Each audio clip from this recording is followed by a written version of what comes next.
yang telah bekerja keras mencapai hal ini.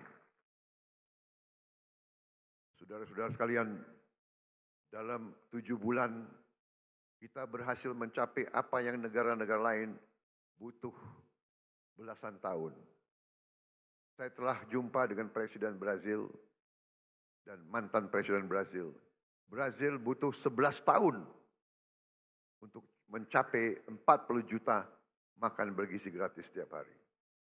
Saudara-saudara, kita kadang-kadang harus mengakui bahwa bangsa kita punya kemampuan. Bangsa kita, bila ada kehendak, banyak yang bisa kita kerjakan bersama. Begitu banyak masalah manajemen yang harus kita hadapi agar program ini berjalan baik. Pembangunan fisik dapur, pengelolaan rantai pasok, pelatihan manajer-manajer dan pelaksana-pelaksana.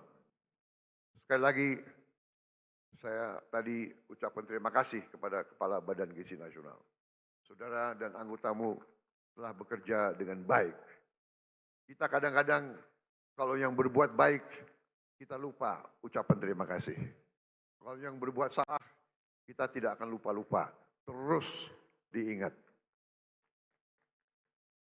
Saya juga ucapkan terima kasih kepada semua pihak yang telah mendukung terlaksananya makan bergizi gratis. TNI, Polri, Nahdlatul Ulama, Muhammadiyah, ormas-ormas, koperasi-koperasi, yayasan-yayasan yang telah rame-rame terlibat dan bergotong royong membentuk Satuan Pelayanan Pemenuhan Gizi di seluruh provinsi Indonesia. Makan bergizi gratis bukan semata program sosial, melainkan fondasi untuk menciptakan generasi yang sehat, cerdas, dan produktif. PBB mengatakan bahwa MBG adalah investasi terbaik yang bisa dilakukan oleh sebuah bangsa. Walau baru berjalan 8 bulan, hasil dari makan bergizi gratis mulai terasa. Angka kehadiran anak di sekolah meningkat. Prestasi anak-anak di sekolah meningkat. Per hari ini sudah ada 5.800 satuan pemenuhan pelayanan gizi di 38 provinsi. MBG telah menciptakan 290.000 lapangan kerja baru di dapur-dapur dan melibatkan 1 juta petani, nelayan, peternak, dan UMKM. MBG mendorong pertumbuhan ekonomi di desa-desa. Hadirin sekalian, tidak ada negara yang kuat yang tidak mampu memproduksi pangannya sendiri. Oleh karena itu, pemerintah yang saya pimpin bekerja keras untuk memutus ketergantungan pada impor dengan membuka jutaan hektar sawah baru di Kalimantan Tengah, di Kalimantan Barat, di Sumatera, di Papua, dan beberapa daerah lain. Selain melakukan ekstensifikasi, kami juga melakukan intensifikasi. Kami mendorong produksi pangan di desa-desa. Kami memotong birokrasi penyaluran pupuk. Kita salurkan pupuk langsung dari pabrik ke petani-petani. Dan memberi bantuan alat pertanian kepada para petani kita. Kami juga tingkatkan harga beli gabah menjadi rupiah 6.500 per kilogram. Agar petani sebagai produsen menikmati keuntungan yang berarti. Hari ini kita surplus produksi beras. Stok cadangan beras nasional kita hari ini lebih dari 4 juta ton.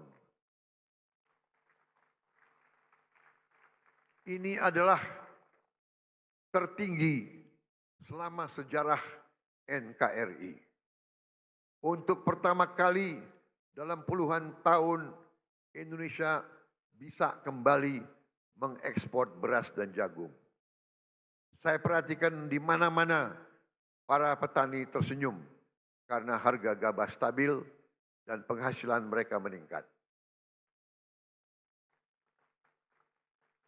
untuk melindungi konsumen Indonesia. Pemerintah yang saya pimpin akan selalu mewaspadai kecurangan-kecurangan, manipulasi, penipuan, upaya penimbunan, dan menahan distribusi bahan pangan. Pemerintah yang saya pimpin tidak akan ragu-ragu. Kami akan selalu tegas pada mereka yang melanggar aturan. Mereka yang mempersulit kehidupan rakyat. Mereka yang cari keuntungan gila-gilaan di atas penderitaan orang kecil. Pemerintah yang saya pimpin akan konsekuen menggunakan segala kewenangan yang diberikan kepada kami dari Undang-Undang Dasar 1945.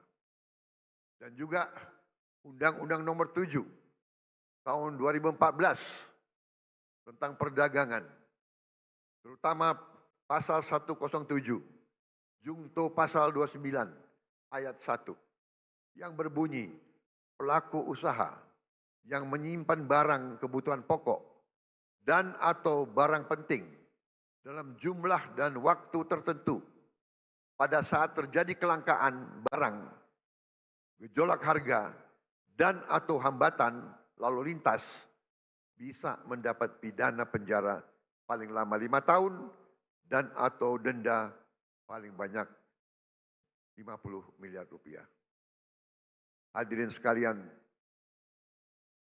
saya pastikan perusahaan-perusahaan siapapun yang berani manipulasi dan melanggar, kami akan proses hukum. Dan berdasarkan wewenang konstitusional yang ada pada Presiden Republik Indonesia, kami akan sita yang bisa kami sita. Kami akan selamatkan rakyat. Kami akan membela kepentingan rakyat. Kami pastikan rakyat Indonesia tidak akan menjadi korban serakanomics. Korban mereka-mereka yang mengejar keuntungan sebesar-besarnya. Menipu dan mengorbankan rakyat Indonesia. Dan membawa keuntungan itu, kekayaan itu keluar dari Republik Indonesia. Ini harus kita hentikan.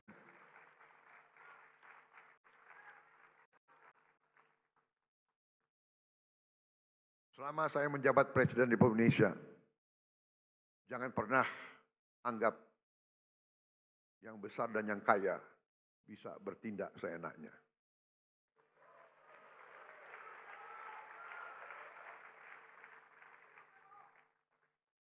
Kami tidak gentar dengan kebesaranmu. Kami tidak gentar dengan kekayaanmu. Karena kekayaanmu berasal dari rakyat Indonesia. Pemerintah yang saya pimpin tidak akan ragu-ragu membela kepentingan rakyat Indonesia.